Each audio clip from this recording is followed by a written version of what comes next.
Bonjour à tous. Nous sommes des étudiants de l'ECP et nous sommes ici pour vous présenter notre proposition pour la candidature de la France pour l'Expo 2025. Je m'appelle Julia, je suis italienne, donc j'essaierai de parler mon meilleur français pour vous aujourd'hui. Après, on a Gaëtan, Sophia et Marion qui vont m'aider, heureusement. Au début, on était 87 étudiants dans le cadre d'un cours de Design Thinking pour entrepreneurs et managers à l'ECP Europe. Et on a essayé de réfléchir, de développer des sujets sociétaux qui nous intéressent. Et il y avait des représentants de 25 nationalités, donc c'est pour ça que notre équipe aujourd'hui est un peu réduite parce qu'ils sont rentrés chez eux pour le deuxième semestre. Donc ils ont contribué au travail. On a développé ces 12 sujets.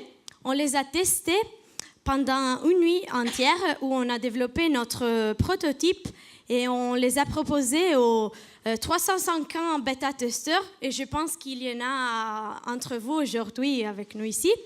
Donc ici, les images de notre travail qui a été vraiment un succès pour notre groupe des étudiants. Et après, on a mis ensemble tout ça qu'on a trouvé pour un thème que nous allons vous proposer aujourd'hui. Mais avant de faire ça, on s'est posé une question qui est très simple, mais également fondamentale pour commencer notre travail.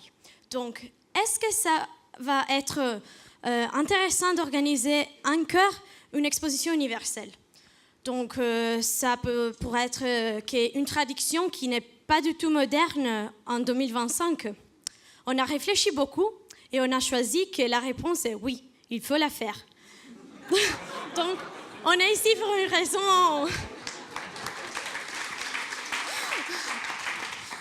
Mais bon, il faut la faire, mais sous certaines conditions.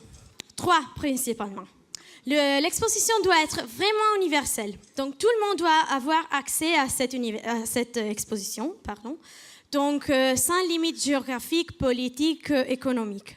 Tout le monde doit pouvoir participer, soit les pays, soit les visiteurs, avec les moyens dont ils disposent.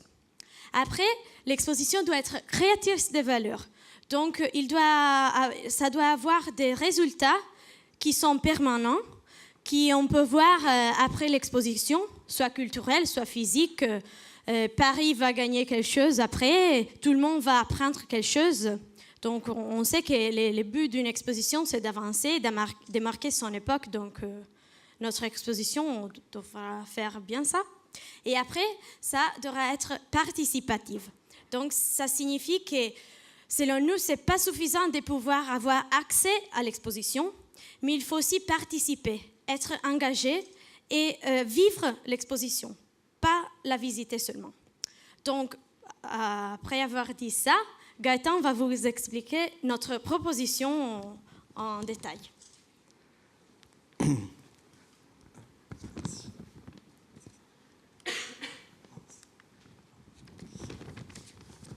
Donc, le thème général de l'exposition qu'on vous propose, c'est l'innovation participative. Et le slogan qu'on vous propose aujourd'hui, c'est Participate to Change avec la tagline Small Action, Big Impact.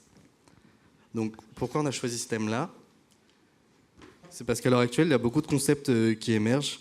Donc, l'open innovation, l'économie collaborative, les encyclopédies collaboratives, les LearnX dans les entreprises. Et pour 2025, on pense que tous ces concepts qui émergent à l'heure actuelle seront arrivés à maturité et que ce sera le moment ou jamais de les étendre à tous les domaines de la vie. Et c'est en ligne avec donc, les critères que Julia vient de vous citer. Et voici le logo qu'on vous propose.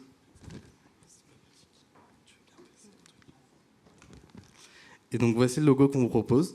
On a choisi comme symbole le papillon, donc premièrement pour le célèbre effet papillon, en partant du fait que chacun à son échelle peut avoir un impact.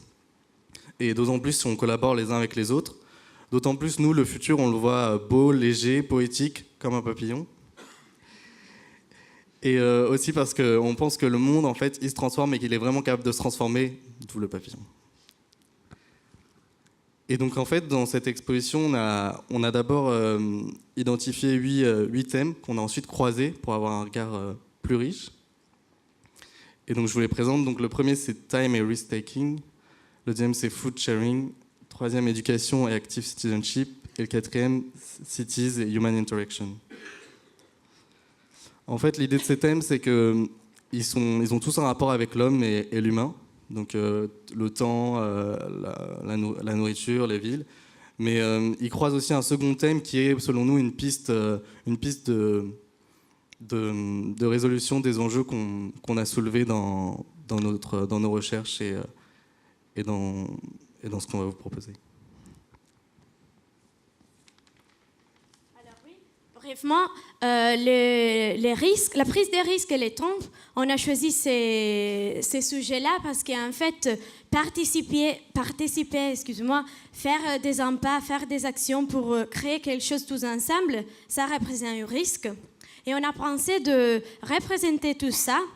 Et comme lieu, on a choisi les friches urbaines de Grand Paris. Donc, cette choix-là représente une prise de risque elle-même. Mais on veut engager tous les visiteurs et les créateurs de pavillons aussi à prendre ces risques et à être engagés dans une réflexion entre le passé et le futur, entre les limites du temps et les temps qui pourra être sans limite. On ne sait pas.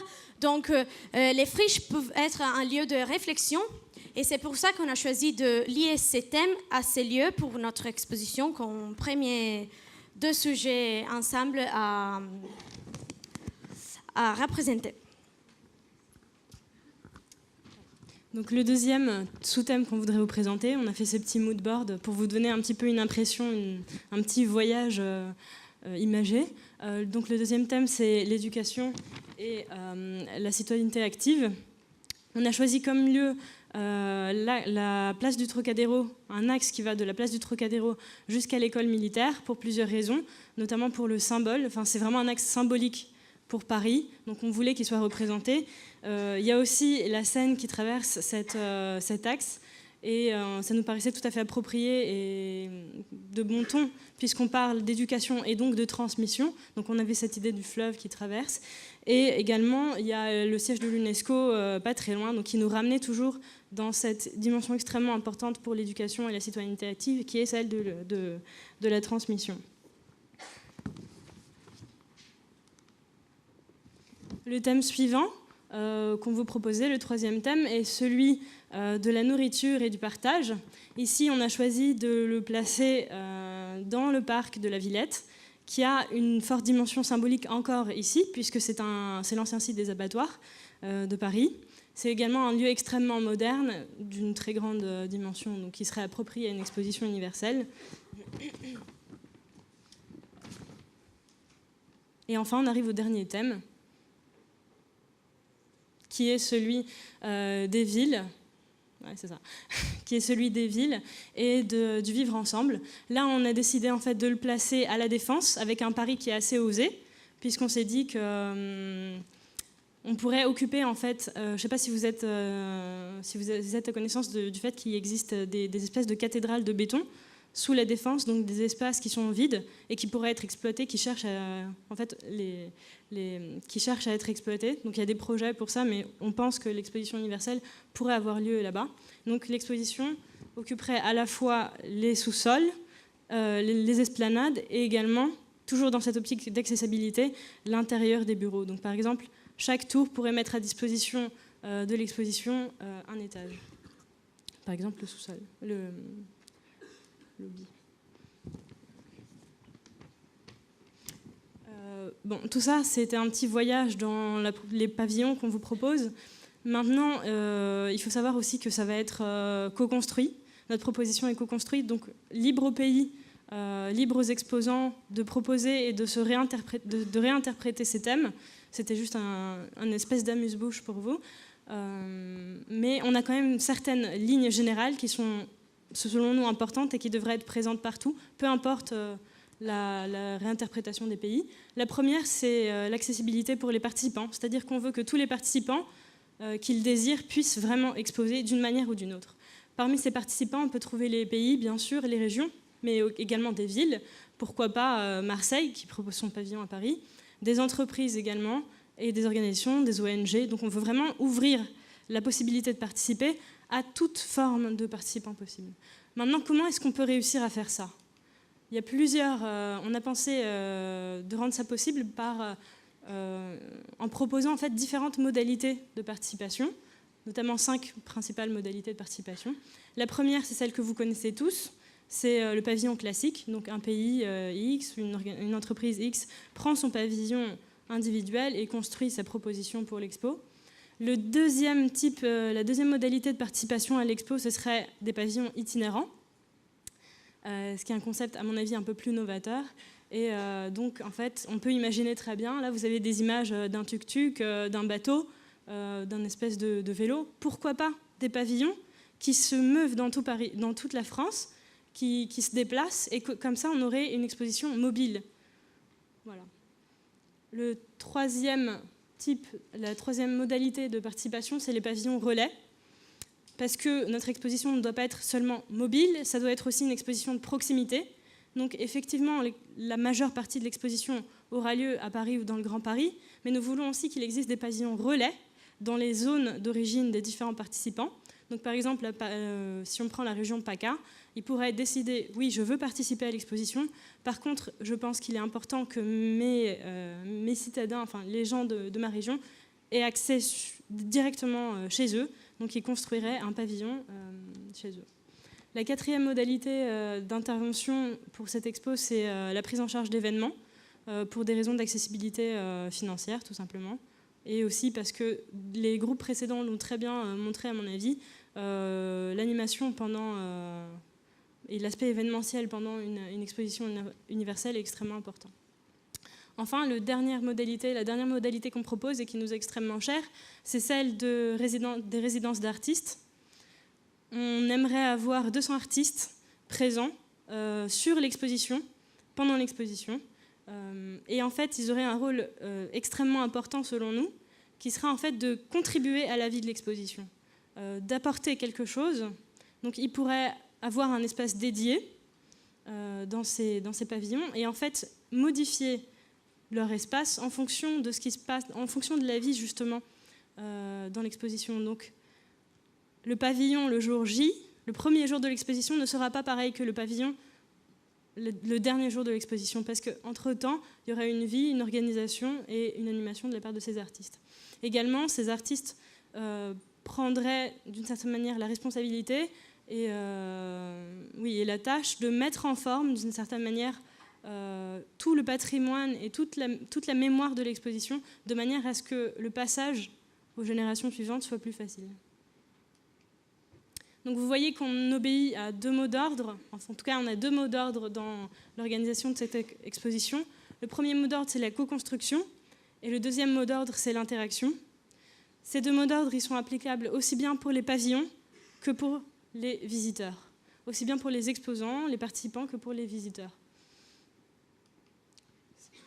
On vous a fait un petit schéma récapitulatif pour aider à imaginer un petit peu comment s'organiserait concrètement cette exposition, vu qu'il y a l'itinérance, il y a la mobilité, etc.